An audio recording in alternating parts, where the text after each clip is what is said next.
and welcome to Field Interference. This is your host, Ryan G. My guests today are Thomas Corriher and Sarah Corriher. Throughout the last 7 years, they have been writing in media and had their voices on radio discussing healthcare alternatives and contrasting them with standard care.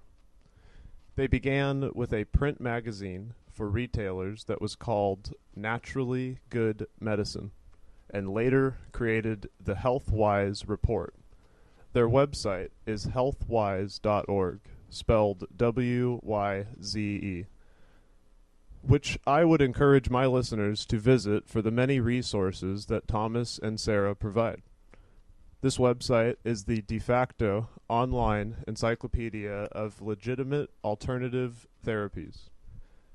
They produced the Cancer Report documentary, the most comprehensive video about the history of cancer and treatments that actually work, which is available on YouTube and can be found on healthwise.org. They also produce periodic audio reports free for download on their website. Their proudest accomplishment is the completion of their book, Defy Your Doctor and Be Healed, which I have ordered and hope to receive soon. Thank you for being on the show today. Sure, we're glad to be here. Yep. I became aware of your website when I found this article entitled The Shaky Moral Foundation That AE911Truth is Built Upon.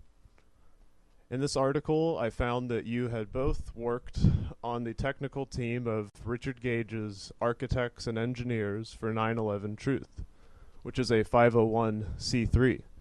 In other words, it is a nonprofit organization, tax-exempt under the Internal Revenue Code. After reading this article, I knew that your story had to be publicized.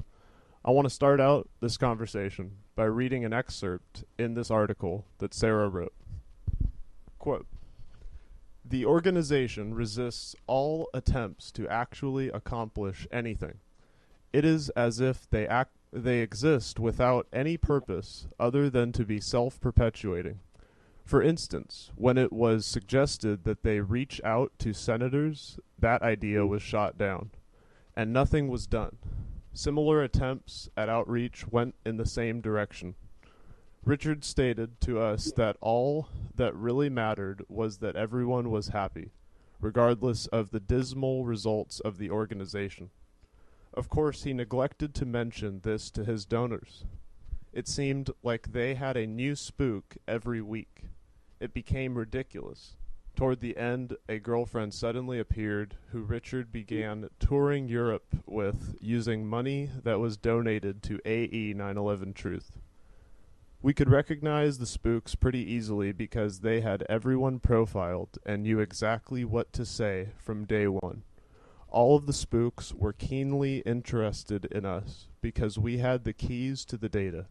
Whenever the organization almost ran out of money, mysterious donations just flooded in. It was just like working at a governmental agency." End quote. Now I want to give you both the stage to elaborate. What caused you to finally leave this organization? Well, it was there was a long delay before we actually left. A lot of warning signs that we saw. One of the big things for me, and I think for Thomas too, was when I personally exposed one of their people as being part of the Department of Defense or Homeland Security. When I announced that on one of their conference calls, I didn't get any sort of shocked response. In fact, there was no response. I was just told to ignore it. Yeah, they were like, so? Yeah, when they didn't see that as a problem, I knew that something was seriously wrong. Yeah, it made you wonder how many others there were. I mean, if their reaction was like, well, so, what's your point? Yeah, and there's just that one that I had personally confirmed, but perhaps they had many others that they were completely, fine with existing. Like, for instance, their secret board that they wouldn't, expose. Yeah. Now, they supposedly came clean with their board, didn't they? But yet there were few they didn't mention. It was just like last year they decided, I guess, under public pressure to announce who their board members were. But certain names, at least one name, was left completely off the list, and the name that was left off the list was the most significant person there, from what we were told. It was Justin Keogh, who, according to Richard, basically ran the organization. And played a large part in our departure. Yeah. So I'm curious, what was this individual's name who worked for the Department of Homeland Security? She went by the name Alyssa Perlman. I don't know for sure if that's her real name or not, but that's the name she gave when she was working at AE. Well, yeah, she when we looked around, she proudly put up a LinkedIn profile about herself, listing her accomplishments, like her job at the Department of Defense, for instance. Wow. Yeah.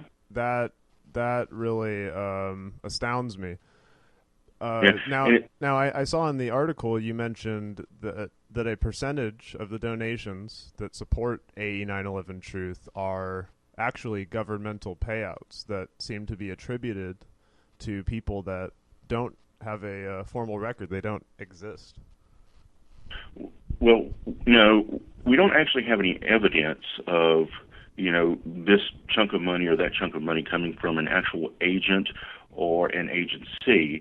What we did see was that it's uncharacteristic for a charity to constantly run out of its own money, which it doesn't disclose to its own people or even discuss to its own people what its own board of directors has to say in policy or even who they are. It does this constantly on a regular basis. It runs out of money, and then suddenly money just appears. Just these huge donations come out of nowhere. And we know what it's like being a charity organization. Yeah, I mean, it's pretty normal for certain organizations that need donations to get, say, $10 here, $20 there, and lots of these little micro payments, I guess we'll call them. Mm-hmm. What's not normal is for when the organization to run out of money to send out an email, for instance, saying, we've used up all the money. You've donated already. We've already used it up. We need more, and then suddenly thousands come in. That's not normal. No, I can't think of any charity that has that kind of luck. Yeah. And in fact, I remember whilst there, it happened even when they didn't ask for the donation. It just mysteriously appeared. Whenever they weren't doing so well. Mm-hmm. The money just showed up. So you can have, let's say, a lot of coincidences. Yeah, and the way they throw it away is ridiculous. It's like, in a sense, it is like a governmental agency. It's like the more they spend, the more they get. And that doesn't happen with any charity I know of. In fact, when I was working there and managing the tech area, and I was trying to shut down different areas that weren't being used, there were lots of servers that were just sitting there we were being billed for, and yet they weren't being used at all. So I kept shutting them off, shutting them down, and thus saving the organization money. And that wasn't appreciated. In fact, it was like I had done something wrong and strange. Yeah. How dare you for saving some money? Yeah, and there was something that just seemed really odd about that. Like any legitimate charity would be trying to save money everywhere so that they could direct that money towards whatever their main goal was. That kind of reminds me of Congress. Yeah. Well, that is a well-known behavior of governmental agencies. The more they spend this year, the more they get next. And we don't have any direct links, to accuse them of being an agency or to be directly connected to a particular agency. We did see that strange phenomena on a regular basis. Yeah. Now, it seems to me that the organization has become dissolute, that they lack a moral backbone, which is your statement and the title of this article. You wrote also that that discussions about yourselves now have become officially discouraged by the management of A&E, and that this seems to be as if you are targets of a cult shunning. Now, I'm curious, what did you do in the organization, and why would it have become so obscure to discuss your names? Well, whilst we were there, we were the techs, and that's, for the most part, all we did. There wasn't really any great reason why we should be the subject of the shunning, except for the fact that we were more or less, we're almost forced out. We were broomed out. Yeah, like criminals. And other than that, there was no reason for us to be shunned, as it were. But we've also heard other accounts, people who have left the organization and who should no longer be mentioned. And we've heard from those who were still in the organization that we're a, quote, sensitive subject now whenever our names are brought up on the conference call. That's pretty common. Once you're once you've gone beyond being a member to like the volunteer level, where you're in the inner circle somewhat, not the main inner circle, but one of the inner circles. If you leave the organization for one reason or another, you don't exist anymore. Like it really is like leaving a cult. It is a cult. Mm-hmm. I mean, there's just no way around it. It's like, they call us all hours of the day for just this silly reason or that silly reason, just to. And then after talking to them for a few minutes, it would be like, we're just making sure you're okay with everything. And we're like, yeah, we're okay, and it got kind of creepy after a while, frankly. Well, most of the volunteers, and the more involved that you are, the more you're required to enter these conference calls. Most organizations have some sort of way of communicating as a group once a week, say. There it's every day or several times a day. So you have 5 or 6 conference calls, each an hour long, every day. And the more involved you are with the organization, the more calls you get pulled onto. And so soon you're spending 3 hours of the day speaking directly with Richard Gage and other members. Yeah, who is like the cult leader. Exactly. So the more involved you are, the more embroiled you are with this cult that you can't really completely pull away. You're constantly in contact. Yeah, and we tried. Yeah. We tried. We tried to quit. Sarah was with the organization for, I don't know, how long was it, Sarah? In total, it was almost a year and a half. It was a long time, but for most of that time, for about the first year or so, I was smart enough not to get pulled in. I just sort of let it be Sarah's thing on the side that she worked on. And eventually, they hooked me too. I think it was on one of these calls where Sarah was thinking about quitting, and Richard Skyped us up and did his puppy dog eye thing to Sarah, and I was there, and I made the mistake of making eye contact, and so I was pulled in too. And so instead of leaving, ended up being both of us ended up working for them, but it wasn't long after that both of us got burned out pretty quickly. It was like they were excited. We have 2 of them now, two members there. And so it got really crazy, and we decided to pull out. It became sort of all-consuming. They calling constantly for this little issue or that, or somebody's feelings were hurt. And we just decided enough is enough of this soap opera. Let's get out. And we tried to quit on 4 different occasions, I believe. Yep.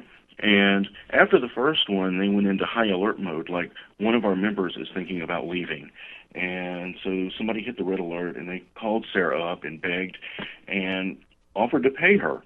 And it was at this point we realized they're paying people. They don't tell the public that. They pretend like they're this charity and that only Richard is getting paid. And the fact of the matter is there's quite a few people getting paid. Yeah.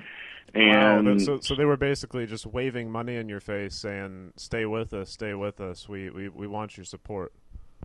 Yeah, and like on 3 or 4 times after that, I think it was like 3 times after that,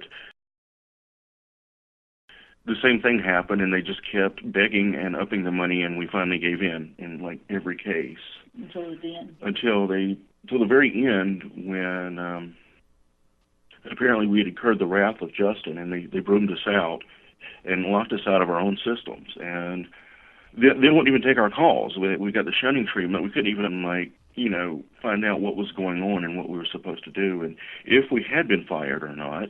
Yeah, and it wasn't just, say, Richard who wasn't answering our calls. Suddenly we were being cut off by just random, volunteers of different teams who we didn't think were that embroiled. Yeah, and there was this one dude, I'll go ahead and mention he was Greg. Everybody over at AE who hears this will know immediately who Greg is because he stands out in the crowd. He cut us off too, and was supposedly a really good friend of Sarah for no reason whatsoever, just participated in the shunning, and at a later date, when talking to his girlfriend, Greg had actually expressed that Sarah had somehow betrayed him. Yeah, it made no sense. To get strange when, when we're accused of betraying them for being brushed out. It was utterly bizarre. It made no sense. And well, what I'm curious about, how could you betray them? It seems with my short conversation with you before this that they don't seem to be accomplishing their stated goals. So what could you have done to betray an organization which is not seemingly achieving what it sets out to do? Okay. Well, the problem with the betrayal thing is not that we ever betrayed them. The problem is that we didn't want to betray the public, the members. Not just putting the inner circle, aside of the main teams that were involved. I'm talking about average Joe Blow who comes to the site, wants to be a part of it, wants to make a difference, wants the truth to get out, signs the petition, maybe makes a donation, maybe doesn't, maybe buys something, who knows. The average people out there who just want to contribute, be a part of it, and support this organization. Those were the people who we were trying to protect, and that is where the problem came up. Yeah. I think that it's kind of important that we let people know really what we were protecting. Okay, you see, as the tech team, we had to protect, and we felt that it was our duty to protect the information from those who came to AE, and they signed their petition. They gave a name, an address, a phone number, information about what schools they went to, what degrees they may have earned, the statement that they make about 9/11, and any additional information that they want to make. And then they got called sometimes, too. Yeah, any additional information they want to make about how involved they wish to be. And we felt that was pretty personal information. Well, it wasn't just that. They would actually call these people on the phone, the people who signed the petition, to get more information from them. And without telling these people, this same information was compiled into the same database where it had a record of them. So the people who participated at AE, who did the petition and got that phone call and stuff, probably don't realize just how much information got compiled about them. And some of the research was independent. Even after they got called, they had people at AE that would scavenge the internet, getting information about people they thought they needed more information about. Well, inside the infrastructure, there's actually a system set up so people can just click a button and it will automatically do Google searches for this person's email address and name, so you can find out more about them more easily and help compile. They had somebody build that in, yes. Yeah. An extractor. And so the problem was with us trying to protect that information. Yeah, I mean, we were talking about Alyssa earlier. Well, Alyssa... That's the Department of Defense lady. Yeah. Well, Alyssa was trying to get access to that, and in fact, at one point, I think did get access to that because she was allowed to vet all the volunteers, and that gave her access to No one explained what vetting is. Yeah, it's a part of the data. And what I mean is, when you have somebody who comes to volunteer to offer to help the organization, she became one of the people who would decide whether or not they would get to be involved. Yeah, well, they would be actually invited onto the team. Yes. Now, of course, she's working for the Department of Defense, so she knows profiling and how to be able to tell if this person is going to, say, step out of line or not. And we tried to keep her and others that seem to be very spooky away from the data as much as we could, but we were stifled in any attempt to do that. People were acting like we were the crazy ones for wanting to keep the data secure. Well, what was amazing was how fast she rose in the organization and her skill set, wouldn't you say? Her skill set was interesting because it changed so rapidly according to what was needed. I mean, she went from knowing almost nothing to being, well, to knowing about 5 different languages. Computer languages, that is. Yeah. Yeah, like she knew nothing, and suddenly she knew HTML and PHP and CSS and JavaScript and just anything you could think of that we might need, that we talked about needing at some point. She suddenly knew these languages, and I mean in a matter of days. Yeah. So like on her first attempt to get into our team, to get into the servers and the data, she knew nothing. She was just this nice, friendly girl who wanted to learn. Well, we turned her away initially because she was incompetent. She didn't know anything about programming, so we couldn't use her. Okay, then we thought it was fishy that she came back with all these new skills, so we went around and looked her up, and oh my gosh, she's bragging to the whole world she's worked at the Department of Defense. Yeah, and then I start getting called and asked to let her in by other people, and then it starts to get really kind of spooky. And then when I announce why we're trying to keep her away, nobody seems to care. Yeah, so Alyssa wasn't really, well, there may be an Alyssa, but Alyssa, as we know her from AE, wasn't a single person because of her skill set. She was a team of people calling themselves Alyssa, who could draw upon other people's resources as need be to, get the job done. Yeah. So it seems you're suggesting that there was a secretive presence here in the organization, that there was a lot going on in the background that you were not allowed to be aware of. Well, I mean, these sort of people don't come out and tell you who they are and what they're really trying to do. But we did see other people like that who would just show up and, their skills would change from day to day, whatever they thought we wanted to hear, and had everyone profiled. They'd show up, and within a day, they knew exactly what to say to everyone, including people they had never met before. And when somebody knows everything about everybody who's just met them, that's a pretty bad sign, generally. And even in some cases, seems to have a different personality depending on who they're communicating with. Mm-hmm. Just to fit what might be better received. Yeah, like, will the real Alyssa stand up, Yeah. Sounds like a classic description of neuro-linguistic programming from my point of view. Well, I don't know, but I can tell you it got spooky. I feel that when you... I attended a lecture by Richard Gage, a presentation of sorts, in the Bay Area, and I saw my first impression was that these people were trying to do something that was beneficial to all of us, that they wanted a new investigation. This was probably about 2009, and I quickly, being a member of the audience, recognized a cultish presence where everybody who came was just showing their support. People were not very discerning. It seemed to be that it wasn't so much about the truth, but more about the group, the strength of the group, not about finding the truth. And so this really came conclusively to my head when Richard Gage took a public poll of sorts. He, you could call it a vote count. He asked everybody to raise their hand and say whether they agree with what he's saying. It seemed that he was seeking more quantity than quality. Mm-hmm. Yeah. Yeah. Well, anyway, we have to take a break, and I'm here with Thomas and Sarah Corriher, and we are talking about the shaky moral foundations of AE911Truth. We'll be right back. All right, well, we're back with Thomas Corriher and Sarah Corriher from healthwise.org. That's spelled W-Y-Z-E. And we are talking about AE911Truth. I wanted to revert back to something you said earlier about this Justin Keogh, whom you seem to suggest was sort of an owner of the organization. Please elaborate on that.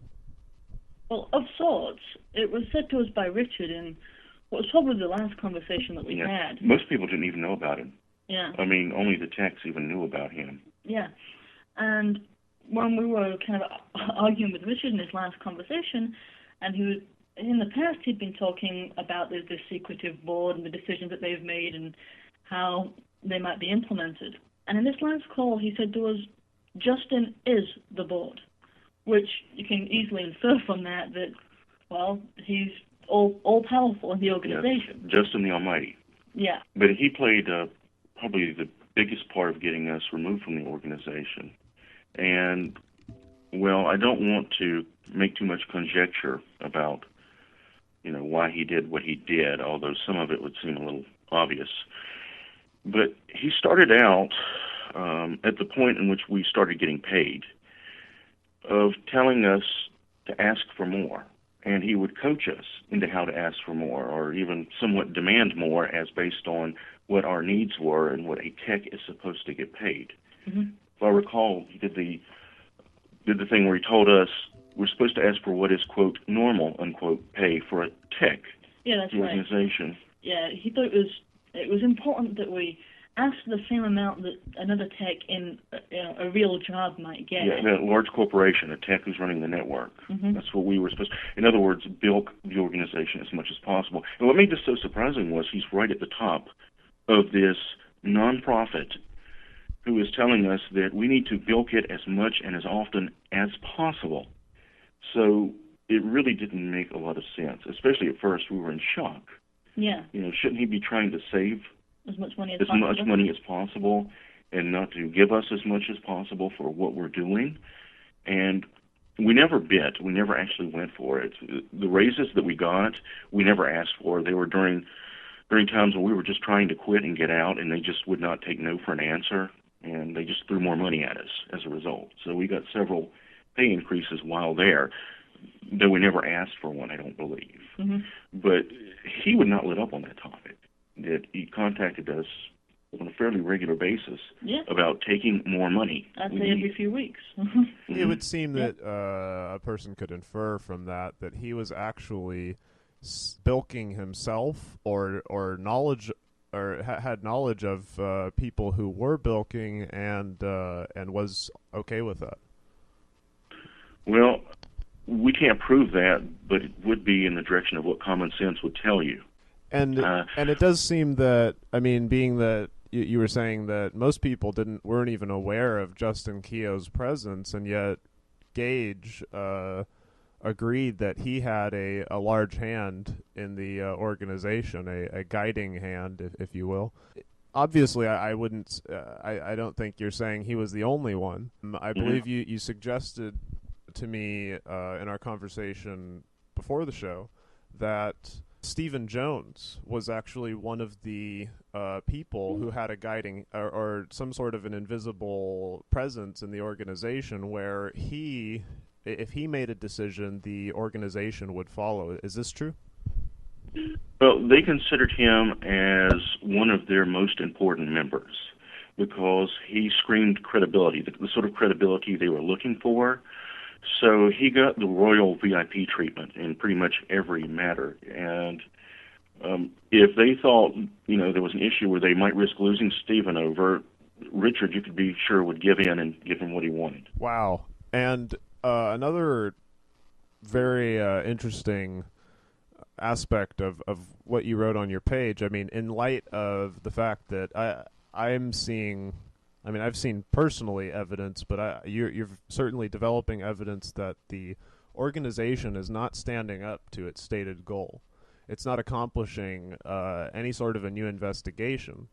And I believe it needs to be stated that if an organization of 2,000 architects and engineers is asking for a new investigation, who do they think would conduct such an investigation other than architects and engineers?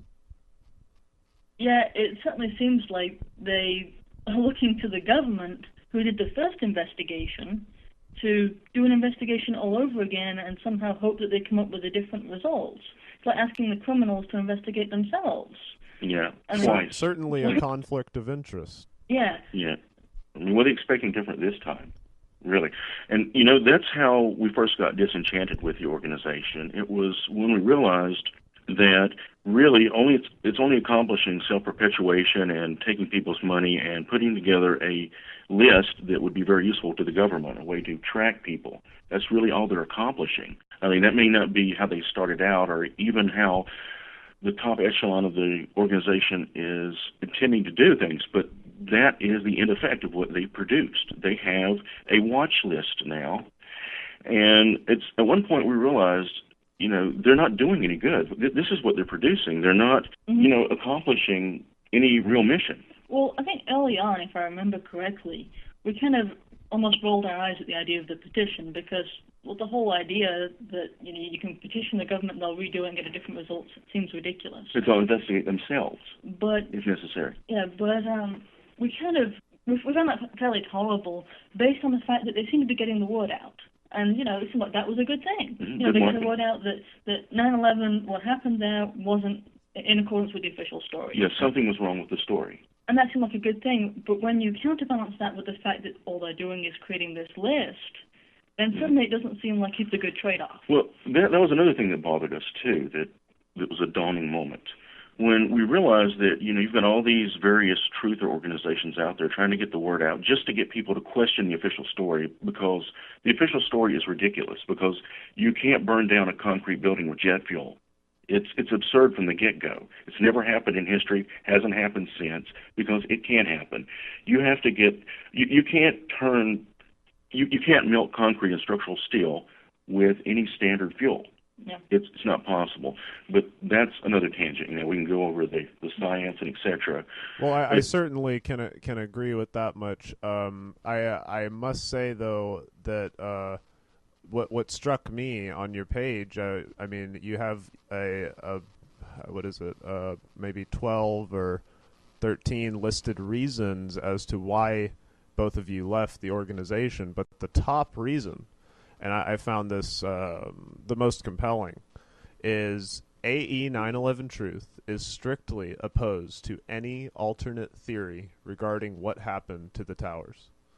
And on the note of the calling for an investigation, as I understood it back in 2009 when I still supported them, I noticed that they were calling for an independent investigation. So whether it was conducted in Switzerland or Nigeria, doesn't matter. An independent investigation will do. Well, I think that stated goal has changed to a governmental organization, and it's changed explicitly.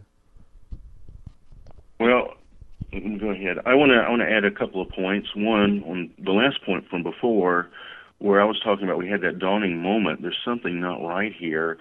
Well, we also realized that amongst all these different organizations that are trying to get the word out and get people to question the official story, to take a different look at it, because it can't be true, the only successful organization is AE. They're all over the news. They've been everywhere. I mean, and I'm not talking about just the mainstream news, which help. I mean, that's plenty there when you're talking about just the mainstream news. But heck, they made it in the alternative news as well. I mean, they were everywhere.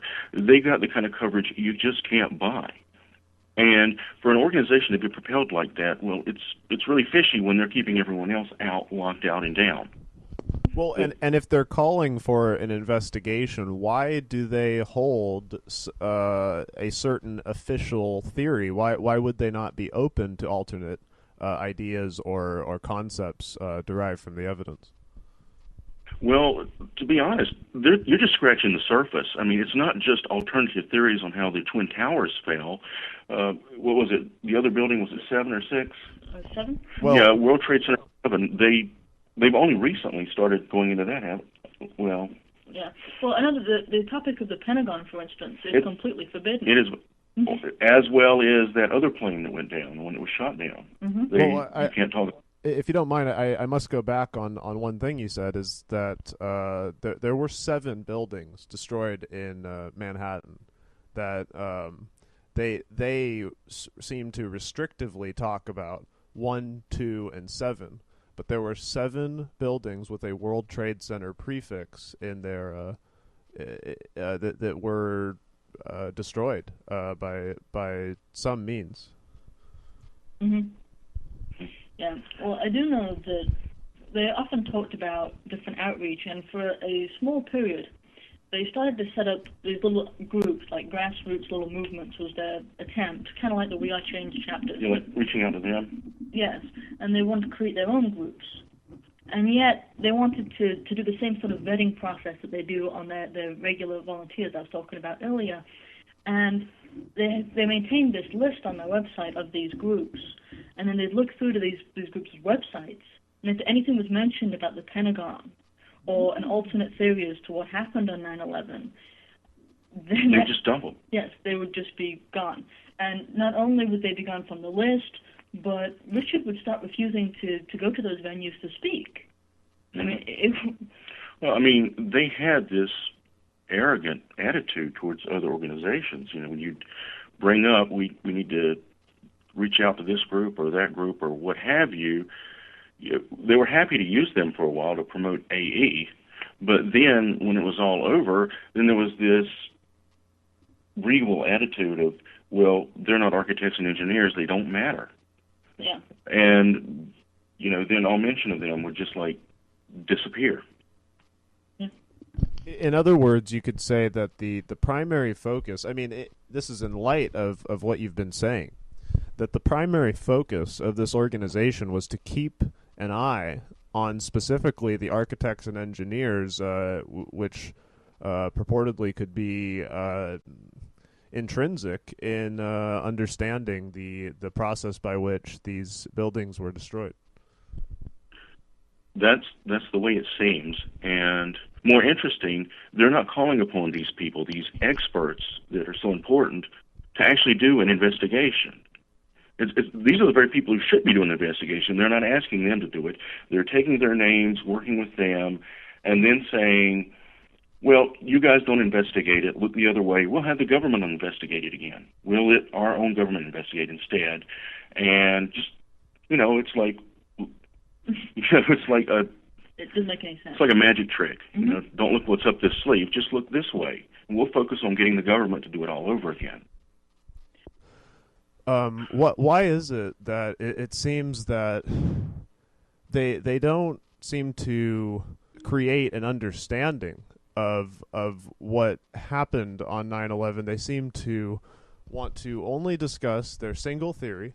Why do you think that there is this campaign against a true understanding of the event? Well, it's hard to say, but they act almost like a corporation who's trying to keep out alternatives, you know, to try and act like the big monopoly. Yeah, it would seem that way in this case. But there's also another possibility, and I want to suggest this as just a possibility, and not that I have any evidence to this. But if they were working the other side, if this organization were even worse than we suspected and were actually actively working the other side, one thing they could do is present a theory like this and get everyone to accept it. And once everyone accepted that theory, that alternative theory, then at some point in the future after that, they could disprove their own theory. And then suddenly the whole truther movement implodes. In other words, to create a default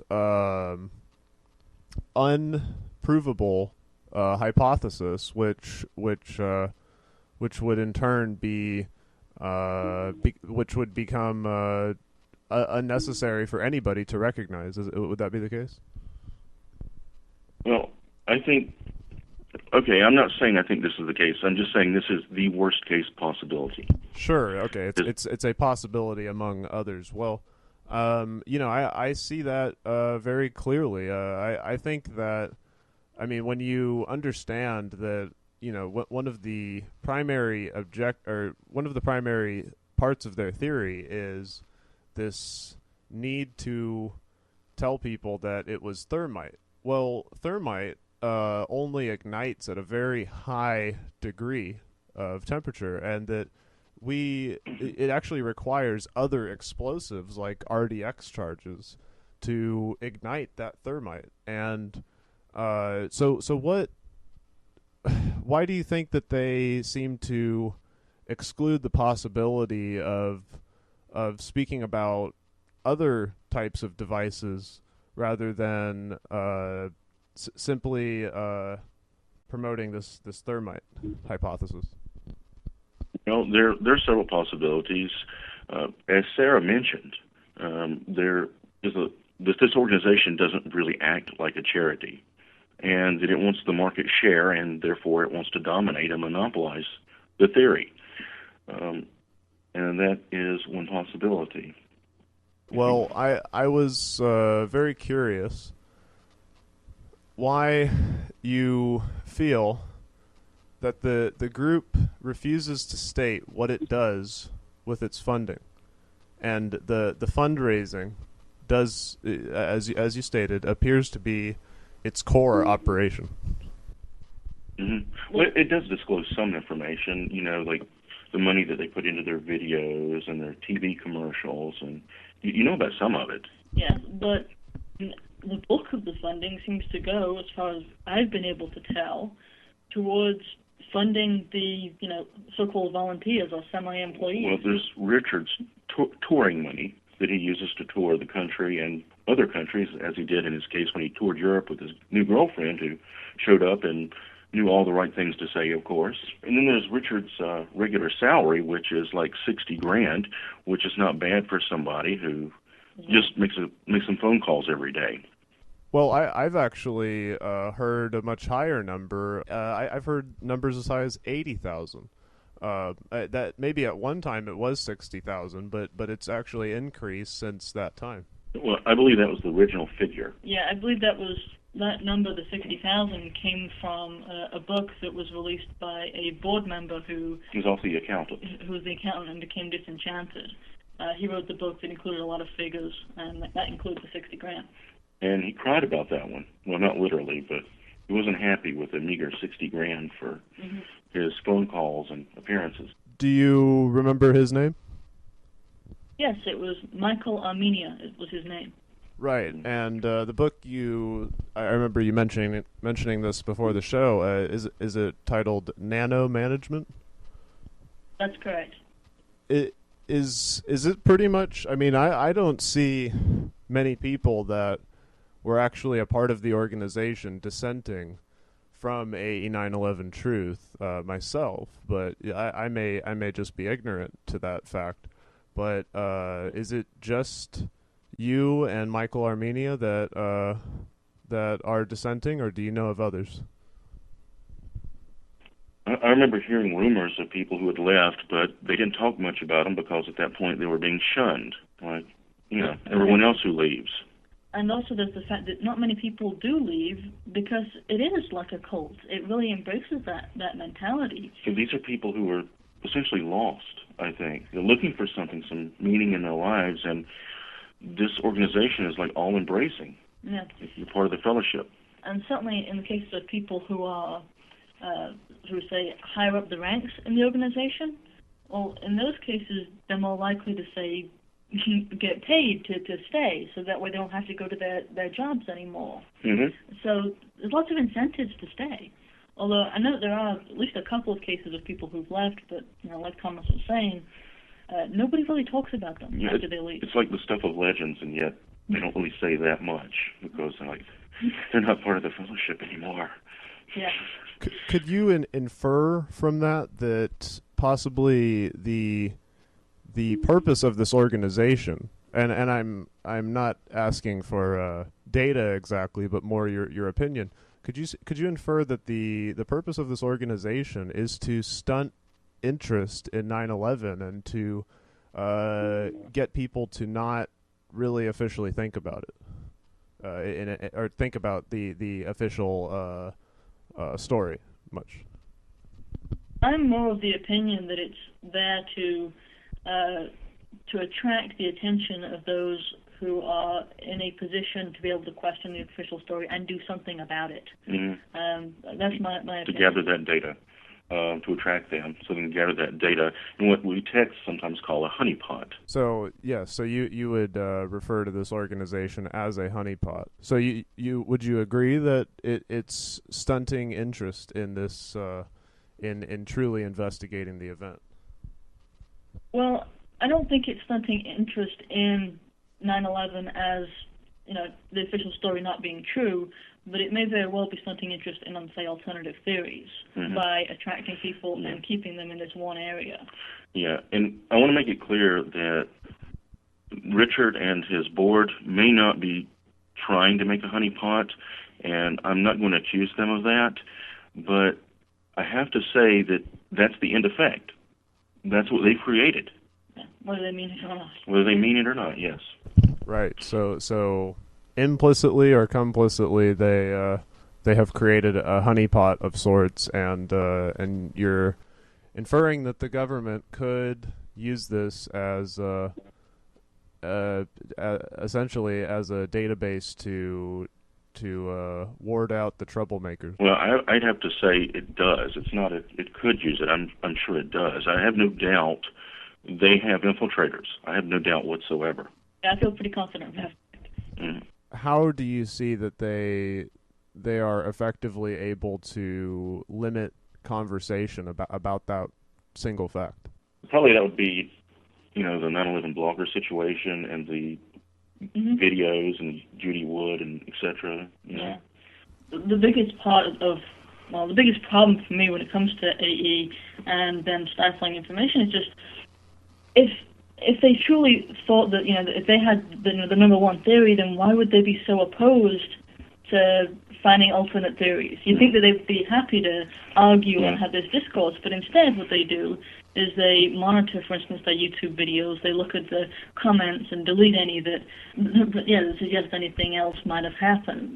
Because true science doesn't fear investigation. Exactly. It doesn't. And then there's the 9/11 blogger thing after Justin took over. Yeah. I don't know how many of your listeners know, but 9/11 Blogger is a website that discusses the topic of 9/11 and what happened. One of the biggest. Yeah. Justin Keogh took over that website. He didn't start it. And when he took over, he did what AE always does. It stifled discussion of the Pentagon, of alternate theories of what might have happened to the towers. It's not, so to say, healthy toward finding out what did actually happen. It doesn't really make sense in the scope of what they're supposed to be accomplishing. It became an advertising medium for AE and what it wanted to promote. Yes. And there have been a lot of heated discussions about that online, what he did to that site, that there was an agenda at play, that, he wasn't just taking over to foster and steward that site on, that he took it over because it was a big site and he wanted to change the direction of the discussion. Well, I think there is quite a bit more to discuss on this issue. I wanted to stay somewhat around the surface in the sense that I think we can go much deeper in a future episode.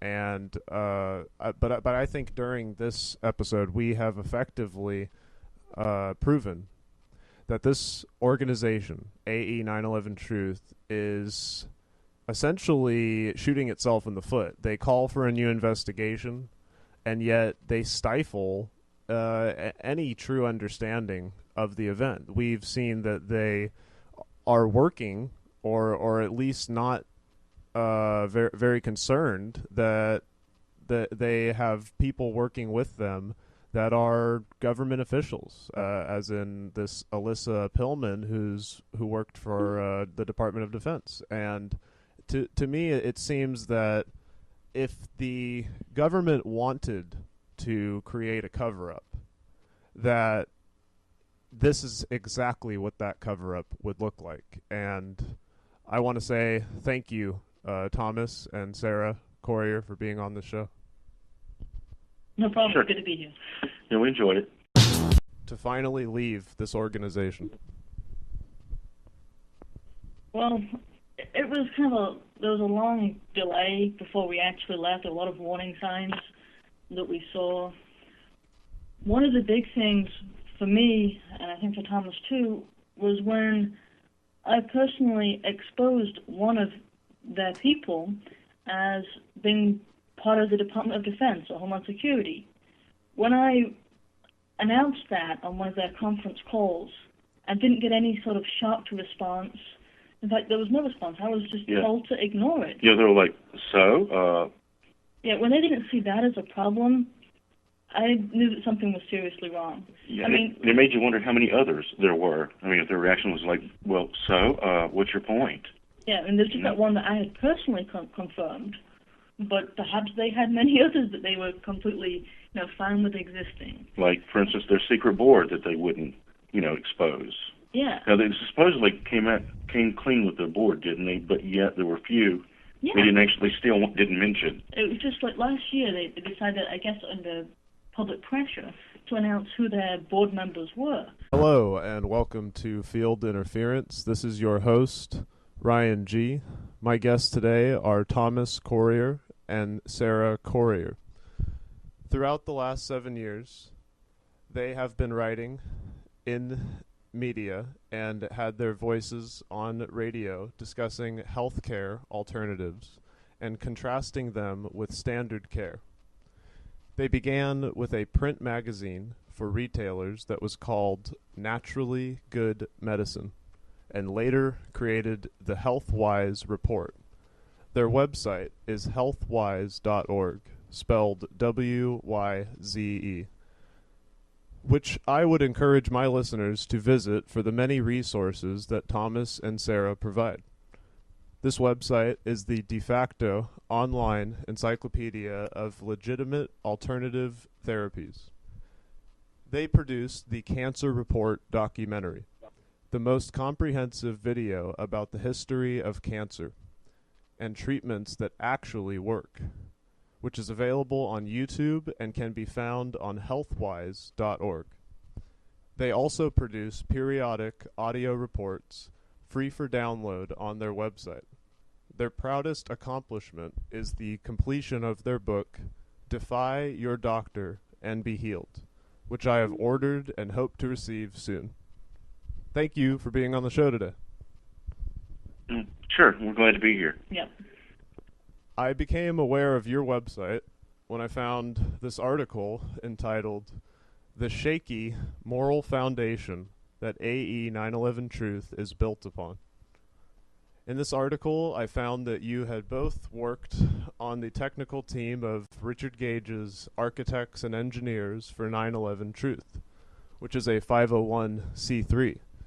In other words, it is a nonprofit organization, tax-exempt under the Internal Revenue Code. After reading this article, I knew that your story had to be publicized. I want to start out this conversation by reading an excerpt in this article that Sarah wrote. Quote, "The organization resists all attempts to actually accomplish anything. It is as if they exist without any purpose other." But certain names, at least one name, was left completely off the list, and the name that was left off the list just The most significant person there, Yeah. from what we were told. it was Justin Keogh, who, according to Richard, basically ran the organization. So, And played a large part in our departure. yeah. So Too. I'm curious, what was this individual's name who worked for the Department of Homeland Security? She went by the name Alyssa Perlman.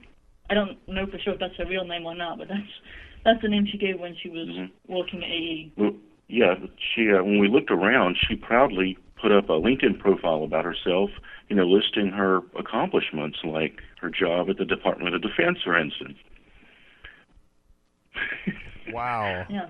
That really astounds me.